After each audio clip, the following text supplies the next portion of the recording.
दीनाना आनंद रहित सकल रस भोगी उस परमपिता परमात्मा का तुम ध्यान लगाओ, उसकी साधना करो, उसका कोई रूप नहीं है। गोपियां कहने लगी कैसे मैं तुम्हारी बातों पर भरोसा कर लूं, उसका मैंने रूप देखा है, उसका स्वरूप देखा है।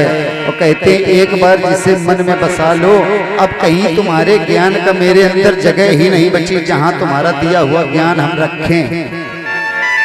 उदो योग जोग हम नहीं, उदो जो तुम मुझे ज्ञान की और योग की बातें बता रहे हो ना, मेरे पल्ले ही नहीं पड़ रही।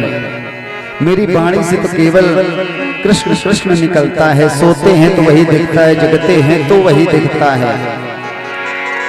और उद्धव जी ने एक पत्र निकाला और पत्र खोला पढ़ने के लिए, तो गोपियों ने क्या किया, एक ने पत्र छीन लिया, दूसरी गोपी दौड़ी तो उसने पत्र को पकड़ा, और जैसे पकड़ा उसके क्या हो गया, दो भाग हो गए।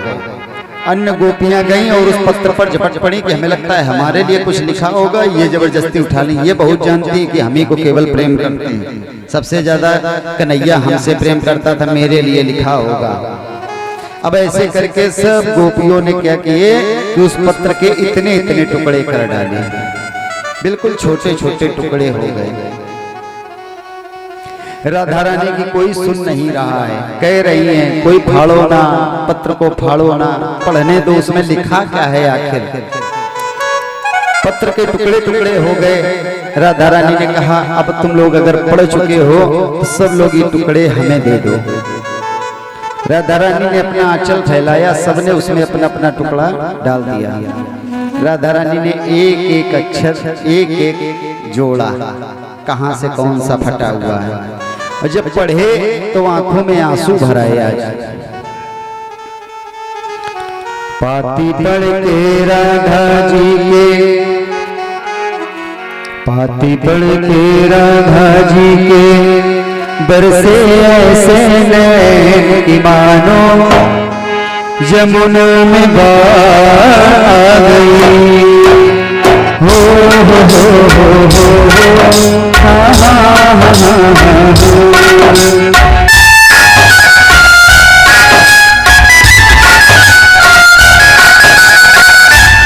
पढ़ के राधा जी के, पाती पढ़ के राधा जी के बरसे ऐसे नैन की मानो यमुना में बाढ़ आ गई। यमुना में बाढ़ आ गई। पढ़ के पाती राधा रोई।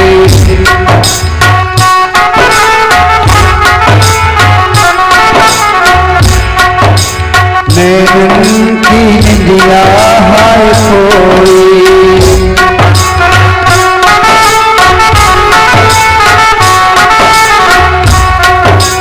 बोली मनमोहन के जैसा हर जाई नहीं है कोई। परसों की कह बरसों बीते, परसों की कह बरसों बीते, कर डाला बेचैन मानो यमुना में बाढ़ आ गई।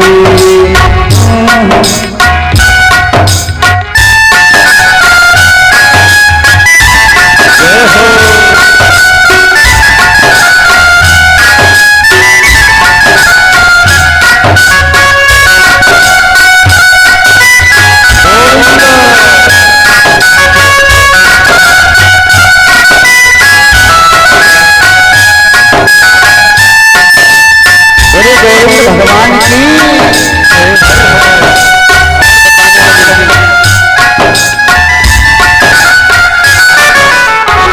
दर्शन की मैं हूँ दीवानी, दर्शन की मैं हूँ दीवानी।